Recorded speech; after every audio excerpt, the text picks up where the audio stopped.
Thank you for listening to today's Patient Learning Pathways program from Allergy and Asthma Network.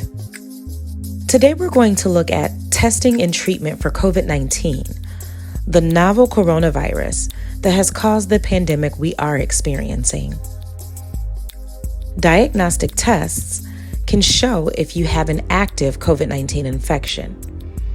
If your test is positive, you will need to take steps to quarantine and isolate yourself from others. Active COVID-19 infection can be identified through molecular or antigen tests that are typically collected with the nasal or throat swab or saliva collected by spitting in a tube. Molecular tests, which include PCR testing, detect the virus's genetic material. They are the most accurate tests for detecting the virus. The nasal swab or saliva tests can be done yourself and can be used whether you have symptoms of COVID-19 or not. Antigen tests, sometimes called rapid tests, look for specific protein on the surface of the virus. These tests are done with a nasal swab. The results are usually available more quickly than other tests.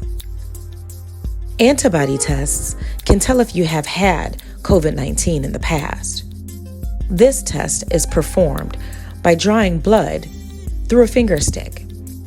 Antibody tests cannot tell if someone can get the virus again. When should you get a COVID-19 test?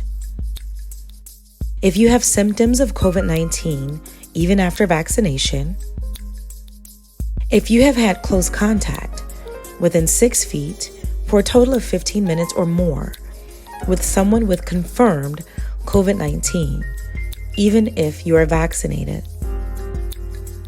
if you took part in activities that put you at higher risk for COVID-19 because you could not socially distance as needed. This could be due to travel, attending large social gatherings, or attending events in crowded indoor settings. If you have been asked or referred to get tested by your healthcare provider or local or state health department, who does not need to be tested?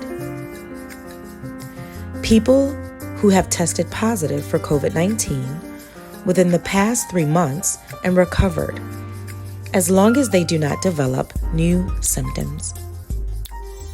COVID-19 testing does not specifically test for the virus variants, but the current tests are designed to check broadly for the virus.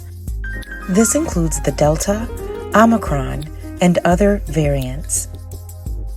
Treatments for COVID-19 should be prescribed by a healthcare provider who can decide on the best approach to take for your treatment. For mild COVID-19 cases, take medications like acetaminophen or ibuprofen to reduce fever and drink water to stay hydrated. Be sure to get plenty of rest to help your body fight the virus. Some people who have COVID have severe symptoms that include trouble breathing, persistent pain or pressure in the chest, confusion, inability to wake or stay awake, and bluish lips or face.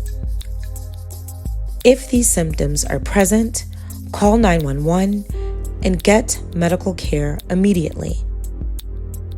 The good news is that there are medical treatments available for COVID-19. An important medical therapy includes monoclonal antibodies. Monoclonal antibodies are created in a laboratory. They can target a particular virus or infection such as COVID-19, just like the natural antibodies our immune system can develop. Monoclonal antibodies are given by IV to people diagnosed with COVID-19. This therapy uses COVID-19 antibodies to help a person's body fight off the infection. Monoclonal antibodies can also be used for prevention for high-risk patients who have been exposed to COVID-19. Who should get monoclonal antibodies? People ages 12 and older with symptoms less than 10 days who are at high risk for developing severe COVID-19, or people with positive COVID-19 tests and have not yet been admitted to the hospital. Talk to your doctor about monoclonal antibodies. Post-exposure preventative monoclonal antibodies are not a replacement for vaccination. We highly encourage everyone to get a COVID-19 vaccine.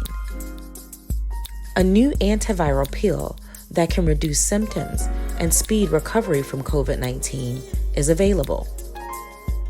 This pill is for mild to moderate COVID-19 in adults who are at risk for progressing to severe COVID-19 and/or hospitalization.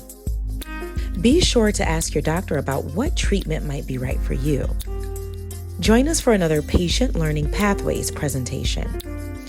Allergy and Asthma Network is working every day to end the needless death and suffering due to asthma, allergies, and related conditions through outreach, education, advocacy, and research.